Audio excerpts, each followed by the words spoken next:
인생 훈련과 분별의 훈련. 레이몬드 에드만.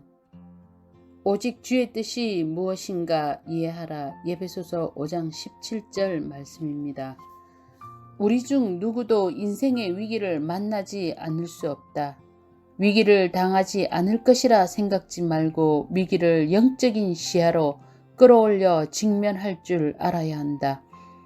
꾸준히 깊이 관찰하기 위해서는 그것이 전능자에게서 온 것인지 사단의 음모, 즉 어둠의 영에서부터 온 파괴적인 것인지를 알아야 한다. 우리가 당하는 고난이 우리가 날마다 지고 가야 할 십자가인지, 인간 영혼을 파괴시키는 악령의 저주인지, 육체의 가시인지, 악한 자가 쏜 화살인지, 우리 가슴속을 파헤치는 수단인지, 사단이 밀 까불듯 까부는 것인지, 신앙을 시험하는 시련인지, 거짓의 아비가 일시적으로 승리하는 것인지를 분별해야 한다. 성령께서 우리의 죄를 깨닫게 하시려고 주시는 고통인지, 하나님의 백성을 참소하는 참소자의 정죄인지를 분별해야 한다. 우리 앞에 막힌 길이 성령의 역사인지 악령의 방해인지를 분별해야 한다. 열려있는 듯한 문이 주님의 계획인지 속이는 영의 술책인지를 분별해야 한다. 우리의 도움이 우리를 섬기는 천사들로부터 온 것인지 우리를 흑암으로 인도하는 빛의 사자로 가장한 악령들로부터 온 것인지를 분별해야 한다.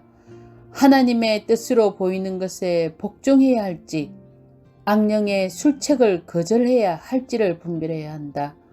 우리는 어떤 의미에서 선악을 분별하는 훈련을 받아야 한다. 영적으로 성숙해야 이런 것을 분별할 수 있다. 신령한 것은 신령한 것으로 비교하여 분별해야 한다. 영들을 분별하는 은사가 있는데 놀라운 것은 이 은사에 대해 별로 주의를 기울이지 않는다는 사실이다. 또한 진리의 영과 오류의 영, 하나님의 뜻과 사단의 뜻, 신앙의 시야와 광신의 창난, 삼위 하나님의 약속과 사단의 유혹을 분별하는 훈련이 있다. 하나님의 말씀의 진리와 오류, 빛과 어두움, 확신과 정죄, 십자가와 저주가 대조적으로 나타나 있다. 이런 것을 분별하는 기준이 있다. 신앙과 용기를 시험하는 불같은 시련 속에서 그 시금석을 사용해보라. 바알세불은 우리의 실수에 대해 우리를 비난한다. 온유한 성령은 눈보다 더 희게 씻는 보혈을 소개해 주신다. 사단은 마르틴 루터에게 그의 많은 허물들을 생각나게 했고 일람표로 작성하여 전시했다. 그게 전부냐? 라고 루터가 물었다. 아니, 더 있다. 사단이 조소하면서 더 많은 것을 제시했다. 그게 전부냐? 라고 루터가 물었다. 그렇다. 사단이 대꾸했다. 그러면 그 일람표 밑에다가 예수 그리스도의 피가 모든 죄를 씻는다라고 기록하라. 고 루터가 말했다. 사단은 계속 죄를 가리켜 정죄한다. 성령은 더러운 죄를 그냥 넘겨버리지 아니하시면서도 죄를 해결하시는 주님을 계속 가리키신다. 범죄는 절망케 하나 고백은 해방을 준다. 사단은 자아와 육체적인 필요와 사회적인 지위와 자기 보존의 눈을 돌리게 한다. 성령은 자기를 부인하고 희생 봉사하는 길을 가리킨다. 멸망의 신은 우리가 원하고 우리가 마땅히 얻어야 하고 우리가 할 수 있고 우리가 얻을 권리가 있는 것을 따져서 얻어내도록 압력을 가한다. 보이지 아니하시는 성령님은 우리가 남을 위해서 할 수 있는 것과 우리가 희생할 수 있는 것을 보도록 인내의 길을 보이신다. 자기 연민은 우리를 우울케 한다. 자기 부인은 우리를 주님 안에서 강하게 한다.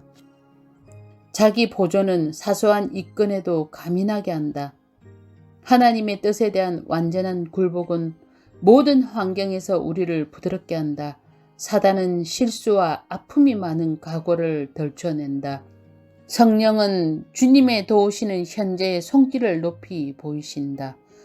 악한 자는 우리의 약점을 지고서 우리를 조롱하기를 즐긴다.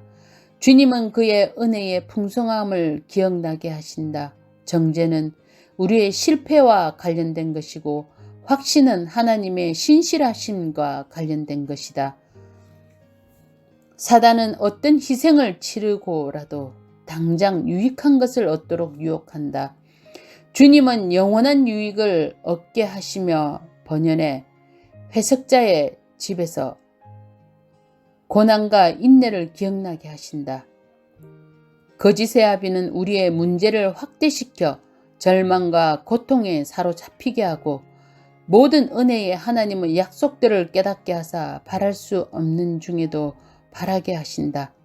환난은 인내를, 인내는 연단을, 연단은 소망을 이루며 소망은 부끄럽게 하지 않는다. 이리하여 고통이 유익함을 알게 된다. 빛의 사자로 가장한 사단은 보이는 세상의 지혜로 처신하게 만든다.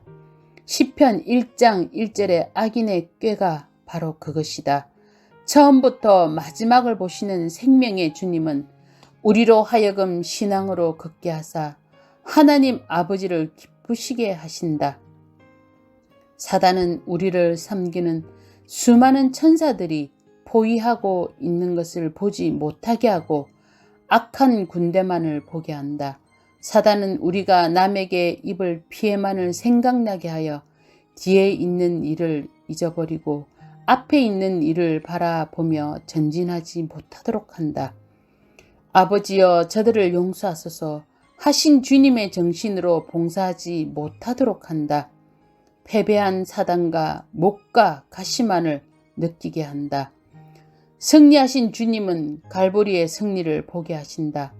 분별의 훈련은 우리가 유혹자의 분노 앞에 넘어지지 않기 위해 하나님의 계시의 말씀을 붙들어야 할 것을 가르치신다.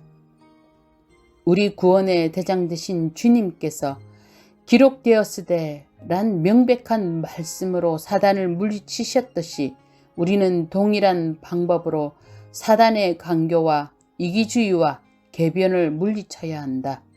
우리는 또한 하나님의 말씀으로 살아야 하며 우리 주 하나님을 시험치 말아야 하며 하나님만 경배해야 한다.